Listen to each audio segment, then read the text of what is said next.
Thank you, Chair. Thank you, Mr Furlong and your team for being here again.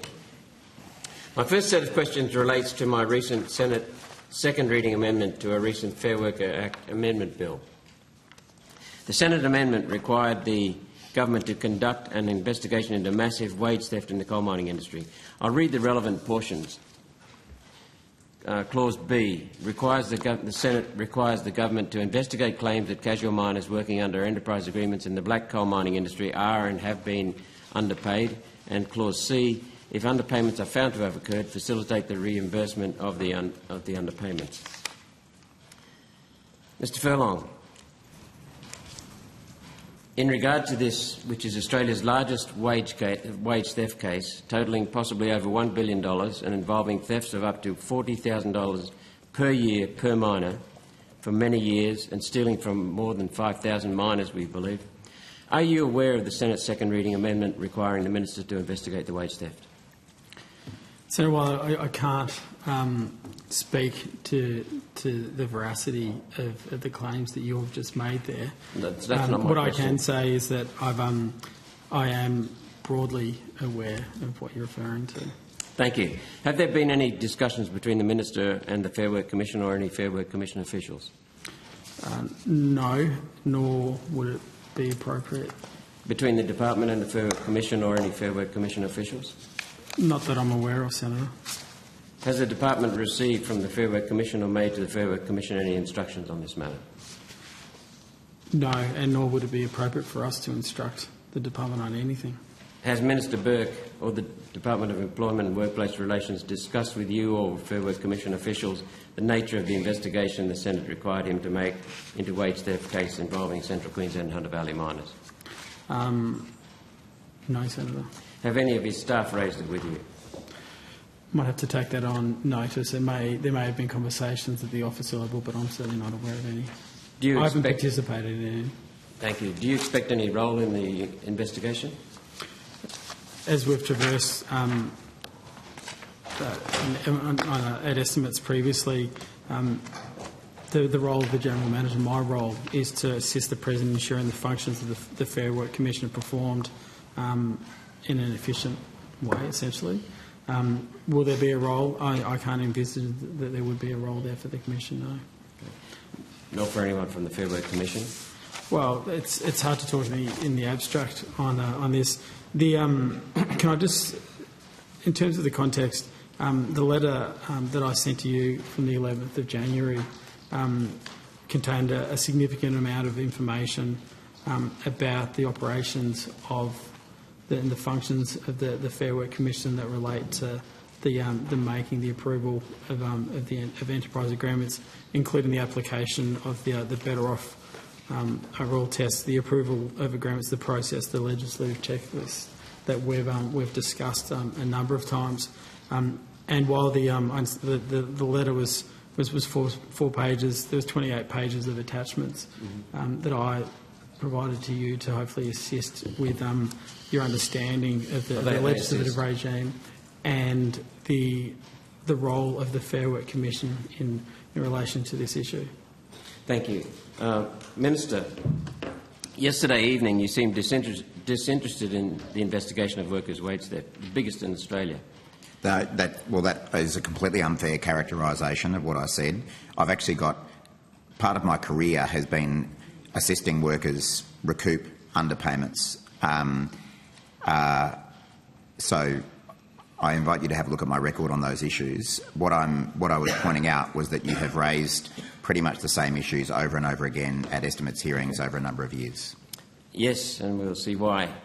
It's sad that you have not understood why I've continued to raise that. But well, obviously my communication needs to improve with you, Minister White.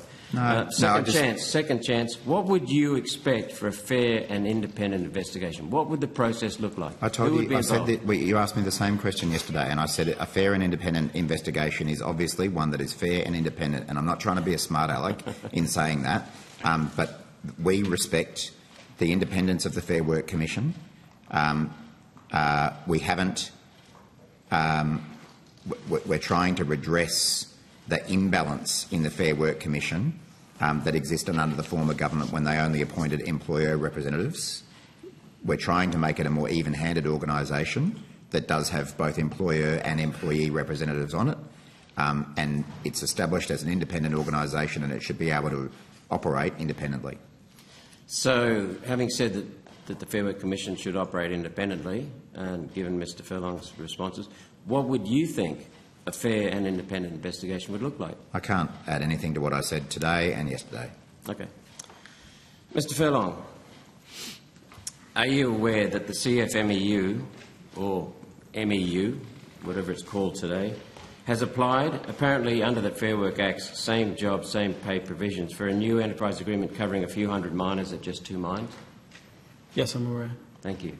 The CFMEU stroke MEU notices in Central Queensland and Hunter Valley mines have even used my figures for the amount underpaid per miner per year, up to $40,000.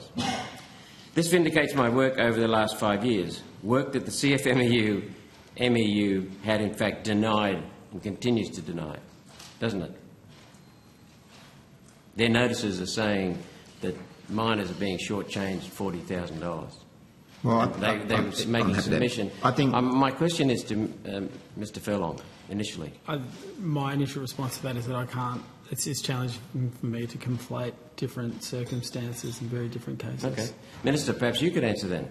Well, what I was going to say is that the Mining and Energy Union has a long and proud history of fighting for mining workers' underpayments, and they were absolutely pivotal to the changes to the law that this government made, that you voted against, that were about closing loopholes in the labour hire sector, which were particularly being abused against mining workers. And that has resulted already in at least one case that I'm aware of where those workers have now had their pay rates raised by tens of thousands of dollars. So yes, the Mining and Energy Union does have a long history of raising these issues.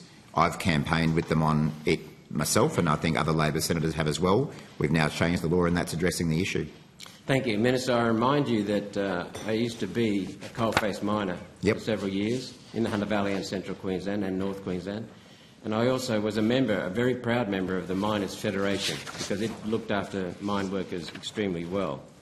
But Minister, do you know that the CFMEU, now the MEU, in its application for improving 2 enterprise agreements, does not seek back pay? Can you explain why they don't seek back pay? I'm not a representative of that union, so I can't explain why they included some things and not others in their claim. Would it be possible that the CFMEU/MEU is aware of its support for the previous wage theft, and that's why it's afraid to raise back pay? Well, we had a bit of a chat yesterday about conspiracy theories, Senator Roberts.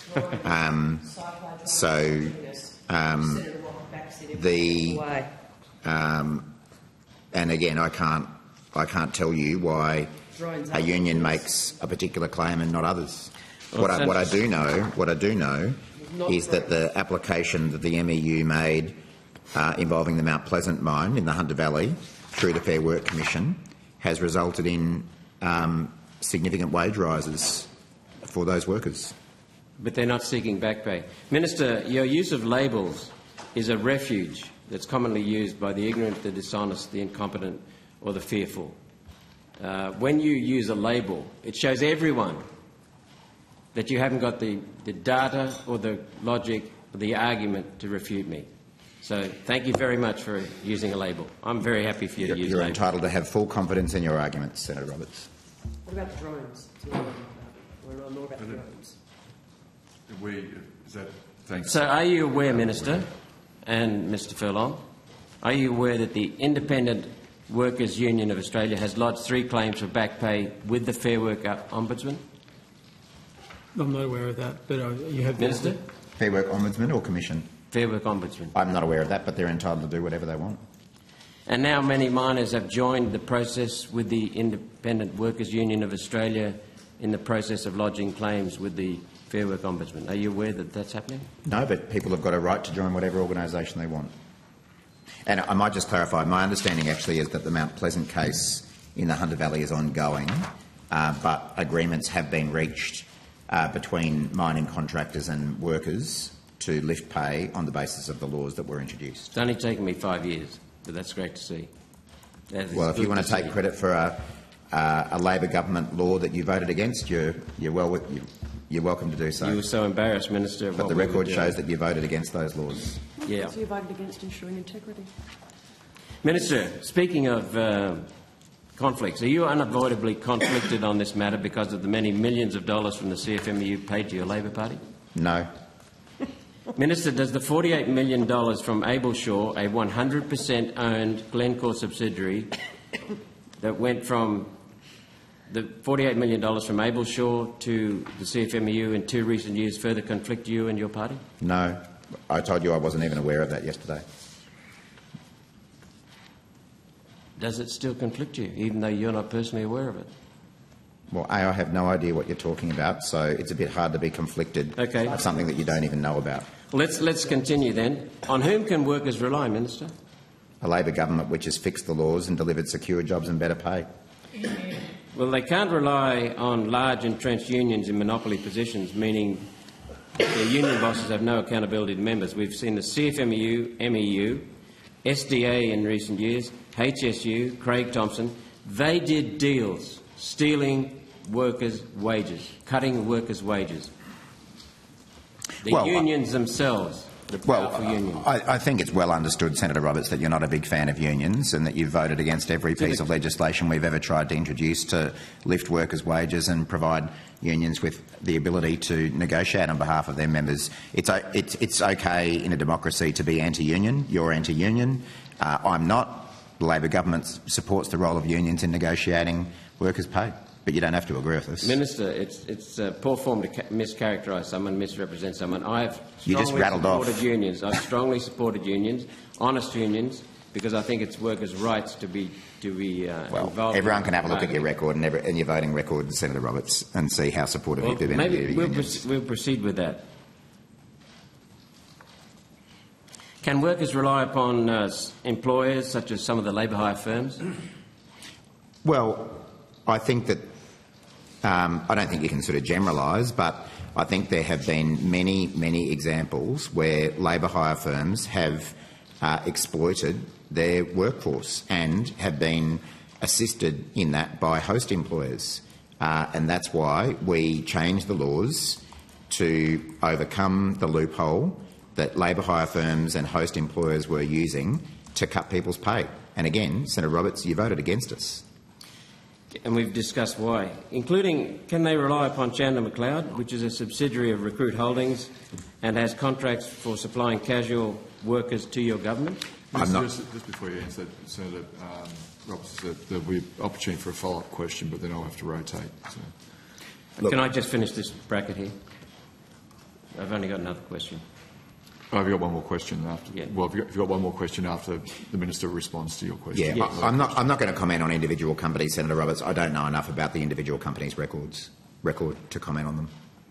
Can workers rely upon the Fair Work Commission that approved the illegal enterprise agreements? Well, I think workers can rely on the Fair Work Commission to be an independent organisation. Now that we are restoring some balance to it.